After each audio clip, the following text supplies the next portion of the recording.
Tengo la impresión que millones de ateos y personas que critican la Biblia lo hacen porque no la conocen o han escuchado de ella de otra fuente. Deberían leerla, conocer lo que dice antes de criticarla. Tengo la impresión de que eso es lo que ha sucedido durante cientos o quizás miles de años. He visto que la mayoría de los que atacan la Biblia o cuestionan abiertamente su autenticidad nunca la han leído. Han escuchado las opiniones de otras personas, han leído críticas hechas por terceros, pero por alguna razón nunca han entrado en sus páginas para comprobarlo por sí mismos. Por eso muchos asumen que algo anda mal con la palabra de Dios, sin siquiera haberla leído. Y para ser honestos, solo se me ocurren dos motivos por los cuales la gente se opone tanto al libro de los libros. Una de esas posibilidades es difícil de admitir, pero creo que debemos enfrentarla.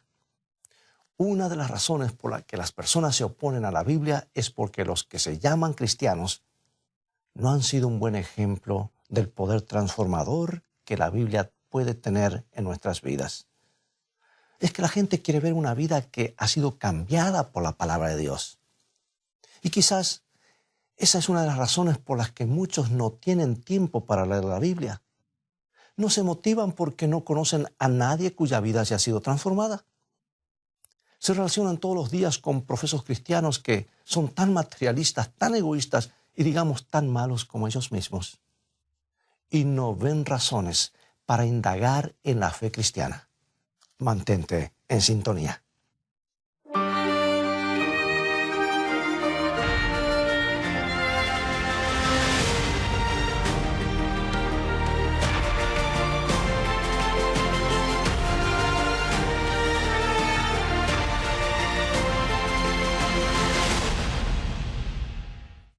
Lo cierto es que hay muchas personas que no leen la Biblia porque tienen temor de lo que puedan llegar a descubrir en su interior.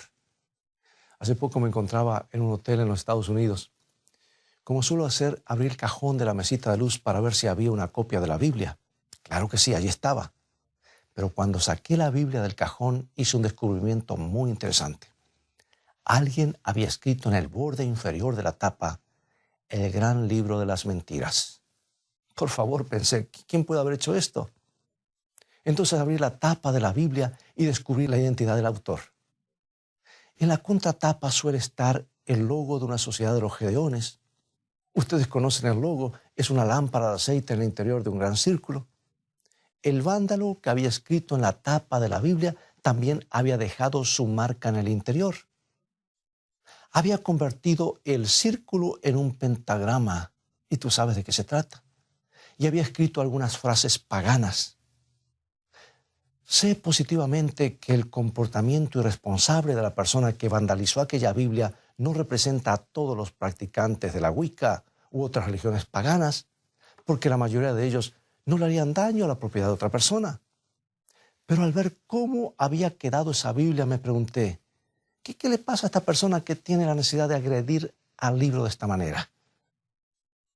Es muy probable que este vándalo jamás haya leído la Biblia en su totalidad. Y al igual que muchas otras personas, es posible que haya sido desilusionado y hasta herido por alguno de los que se consideran miembros de la iglesia cristiana. Pero más que eso, tengo la impresión de que esta persona tenía miedo de leer la Biblia. A ver si puedo explicarme. En el antiguo Imperio Romano, uno podía pertenecer a un grupo religioso que se le antojara siempre y cuando no dejara de adorar al César como su Dios. Y los cristianos no podían aceptar esa condición, porque sus corazones pertenecían exclusivamente a Cristo. Y los 10 mandamientos dicen claramente en Éxodo 20 que jamás debemos adorar a otros dioses. Y los cristianos fueron condenados al ostracismo, pero no porque su religión fuera diferente, sino porque era exclusiva. No había lugar para otros dioses, ni para la filosofía humana, ni para la religión dedicada al yo. ¿Cómo se relaciona eso con una Biblia agredida en el hotel? Bueno, más de lo que parece. Porque cuando comiences a leer la Biblia con predisposición, vas a escuchar la voz del Creador reclamándote cosas en tu vida.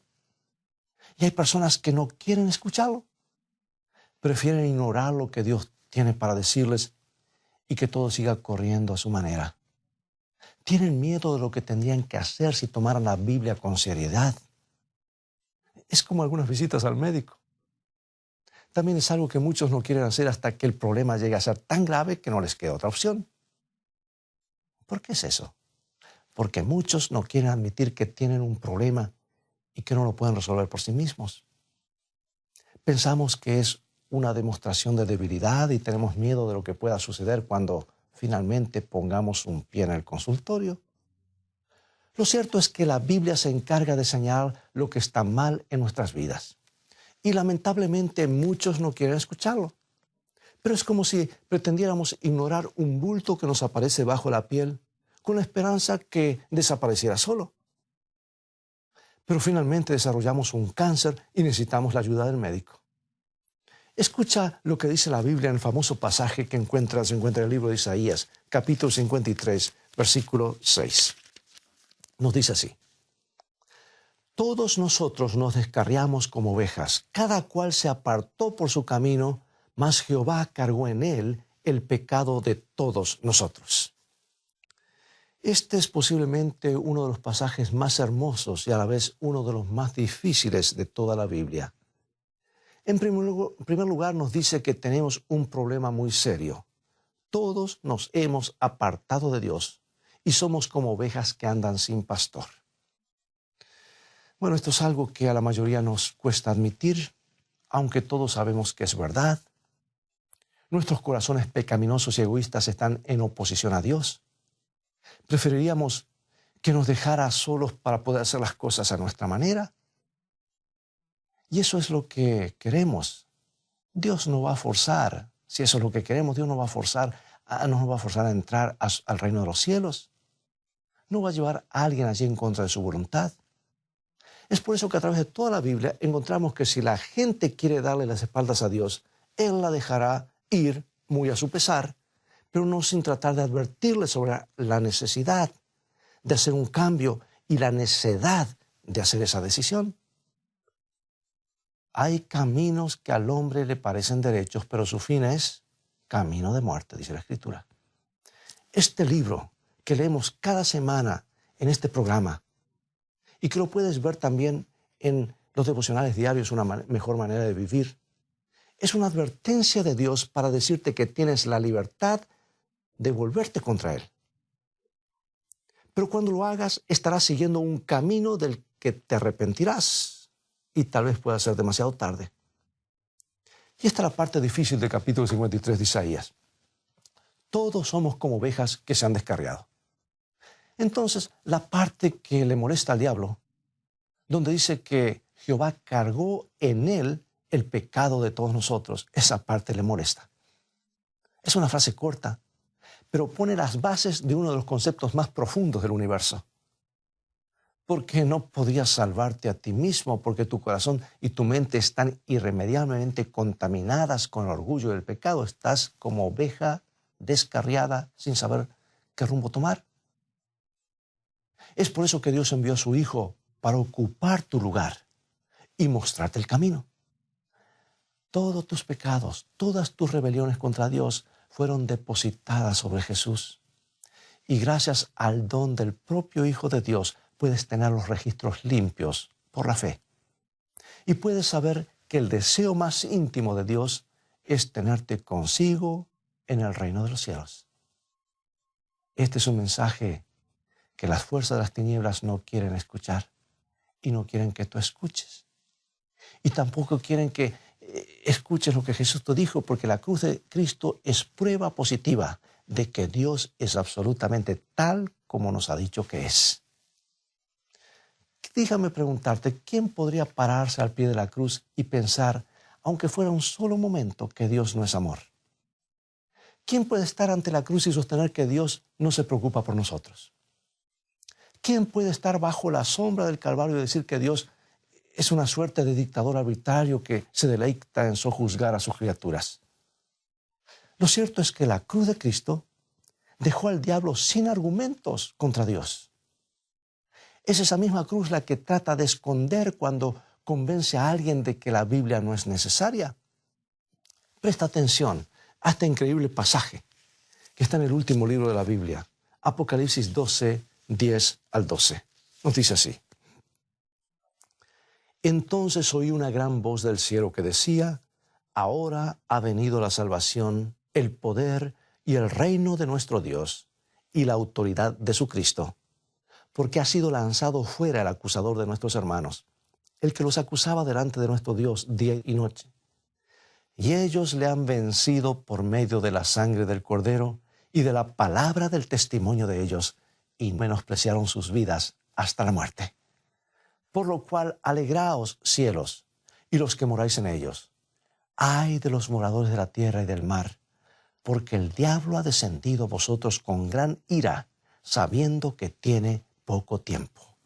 Aquí está la razón por la que muchas personas odian la Biblia. En primer lugar, este versículo es muy honesto al mostrarnos que somos pecadores y necesitamos ayuda. En segundo término, nos muestra que Dios tiene su auxilio a nuestra disposición. Está disponible. Y tercero, nos dice que la cruz de Cristo ha demostrado que el diablo es un asesino y mentiroso. Por todo eso, no es de extrañar que esa sutil voz nos susurre que no deberíamos leer la palabra de Dios. Así actúa el enemigo astutamente. Y tampoco debería extrañarnos que adoradores de otros dioses desfiguren la Biblia de la habitación de un hotel en Orlando, en Florida. Seamos sinceros. Si estuvieras seguro de que la Biblia no es más que un gran libro de cuentos, ¿por qué te vas a enojar? Pero si existe la posibilidad de que sea verdad, entonces tu corazón pecador comienza a temblar como el paciente que teme conocer un diagnóstico honesto. Pero, pastor, a esta altura ya sabemos que la Biblia es una excelente pieza de propaganda escrita por un grupo de personas que querían defender su modo de vida. Así piensan algunos. Así me han dicho algunos. Bien, para ser honesto, sí, la Biblia no es más que propaganda religiosa. No es una propaganda muy buena, que digamos. Y otra vez me da la impresión de que la mayor parte de los que reniegan de la Biblia jamás se toman el tiempo de leerla, porque la Biblia dedica más espacio al relato de los fracasos del pueblo de Dios que a sus triunfos. Ahora mira el historial de antecedentes que tenemos en el interior de este libro. Toma por ejemplo Jacob, el hombre que dio su nombre a la nación de Israel, mentiroso y engañador. Noé, el hombre más justo sobre la faz de la tierra y el padre de todas las naciones de la actualidad, resulta ser un borracho. Abraham, el hombre que dio origen a todas las religiones monoteístas, le miente al rey de Egipto y traiciona a su propia esposa. David, de quien la Biblia dice que era un hombre con el corazón agradable a Dios, no solo cometió adulterio, sino que mandó asesinar al esposo de su amante. La Biblia dice que los discípulos, los mismos que Jesús eligió para fundar su iglesia, eran egoístas y mezquinos. Así que quienes insisten con que la Biblia no es más que propaganda, deben darle una mala calificación como tal, porque le dedica un espacio tremendo a los errores y fracasos de los propios hijos de Dios. Entonces llegamos a la cruz de Cristo, que es la prueba más evidente de que los escritores de la Biblia no eran parciales. Piensa un poco en esto. ¿Qué autor humano habría hecho que su héroe muriera de la forma más vergonzosa que se pudiera imaginar en su época? ¿Qué obra de mera ficción ubicaría al Mesías en una cruz en vez de ponerlo en un trono? Esas cosas no tendrían sentido si la Biblia fuera la propaganda del pueblo judío o de la iglesia cristiana primitiva. El contenido de la Biblia es contrario al orgulloso pensamiento humano. Eso es lo que cuesta entender. Es por eso que a muchos les cuesta aceptarlo. Y esa es una de las razones por las que muchos tenemos miedo de leerla. Y hace algunos años que estoy leyendo este libro y no dejo de sorprenderme por la gran honestidad del estilo bíblico. Hasta los milagros son simples, francos, mucho más creíbles que las fantásticas hazañas de los héroes paganos. Y al recorrer todas las historias de la Biblia, queda en evidencia que los autores no estaban maquillándolas, no. Tengo un libro extraordinario en mi biblioteca que fue escrito hace un tiempo y se titula Casuales coincidencias de la Escritura. Su autor es J.J. Blunt, de la Universidad de Cambridge. Dios le dio a ese hombre una excepcional habilidad para encontrar en la Biblia pequeños detalles que remarcan su autenticidad, cosas que no estarían en la Biblia si alguien estuviera montando una falsificación. Y uno de los puntos más sorprendentes de lo que plantea el señor Blunt está relacionado con la historia de David y Betsabé. Tiempo después de la transgresión moral de David, su propio hijo Absalón se había vuelto contra su padre y gestado una rebelión masiva. Y cuando Absalón, armando su ejército rebelde, reclutó un hombre llamado Aitofel. Ahora bien, esto es algo muy interesante porque, según la Biblia, Aitofel era uno de los hombres de confianza de David y su amigo personal. ¿Cómo hizo Absalón para convencer a un buen amigo de David para que se uniera a la rebelión en su contra? Bien, la Biblia no lo dice, pero el profesor Blunt advirtió una inusual cadena de detalles en varias partes de la Biblia que van armando toda la historia.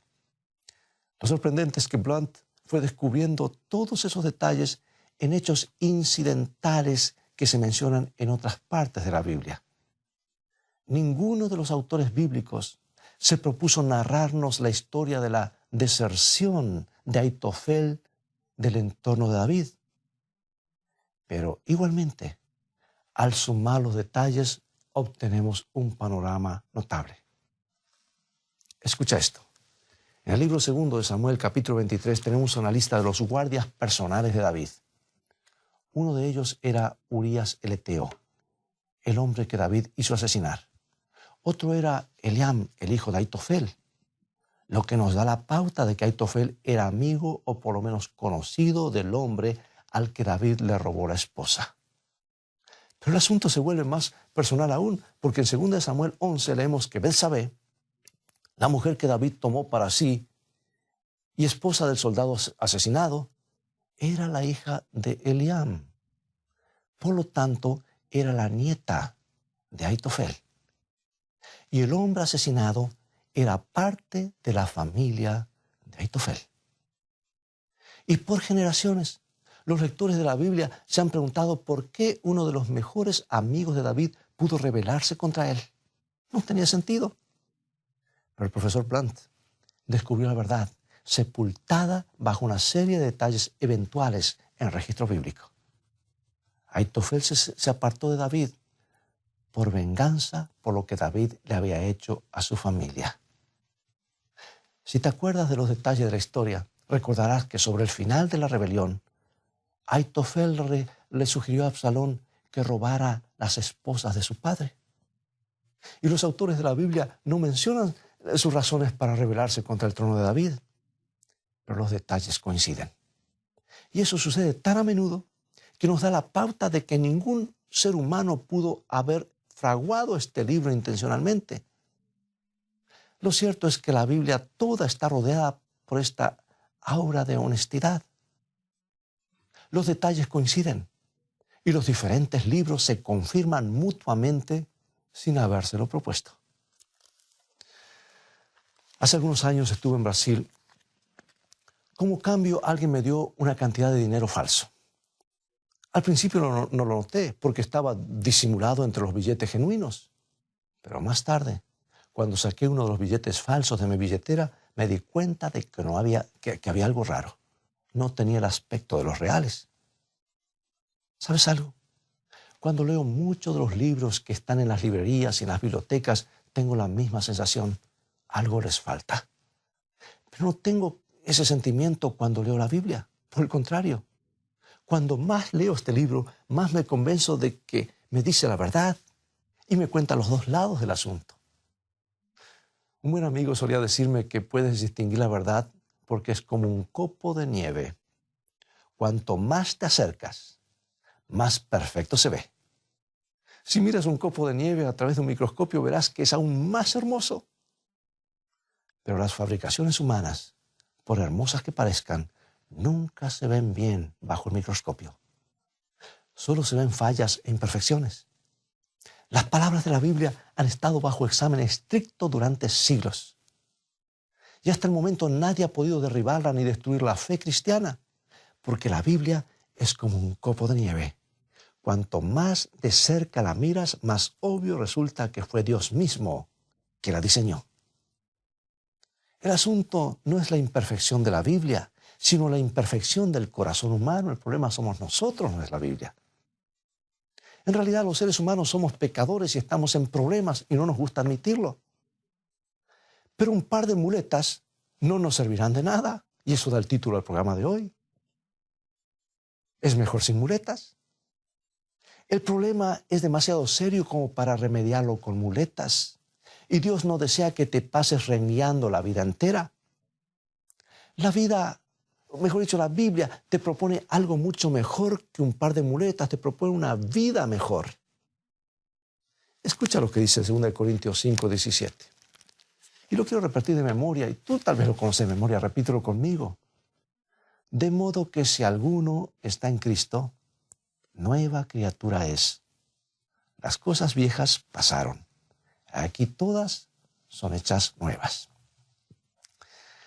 Para los seres humanos, con todo nuestro orgullo, nos resulta muy duro admitir que no podemos valernos por nosotros mismos.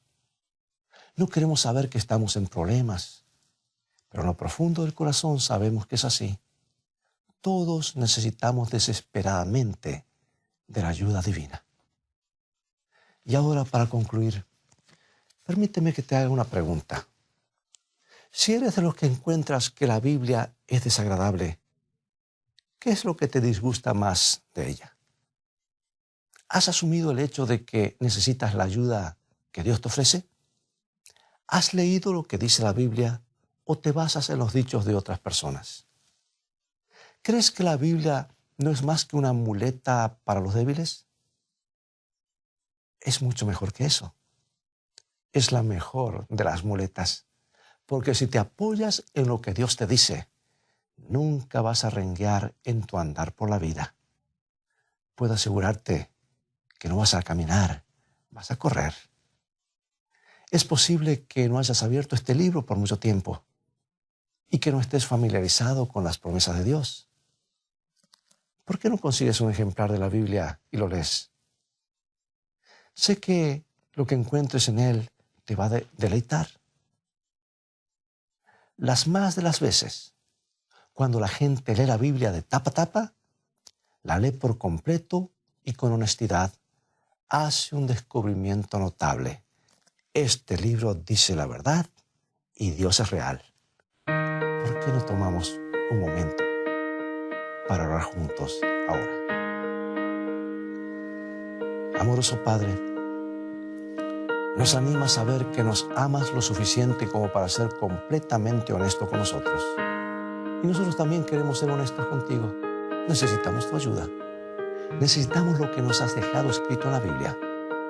Por eso te pedimos que abras nuestros ojos para que podamos entenderla con claridad y que cuando Jesús venga nos encuentre preparados. Porque lo pedimos en su maravilloso nombre. Amén. Amigo, amiga, esta es la carta de amor de Dios a la humanidad. Un libro que ha cambiado y sigue cambiando la vida de millones, trayéndoles esperanza y seguridad. Visítanos en nuestro sitio de internet, escritoestá.tv, donde podrás obtener gratis una variedad de estudios bíblicos. Dios te bendiga y te guarde, y recuerda, escrito está, no solo de pan vivirá el hombre, sino de toda palabra que sale de la boca de Dios.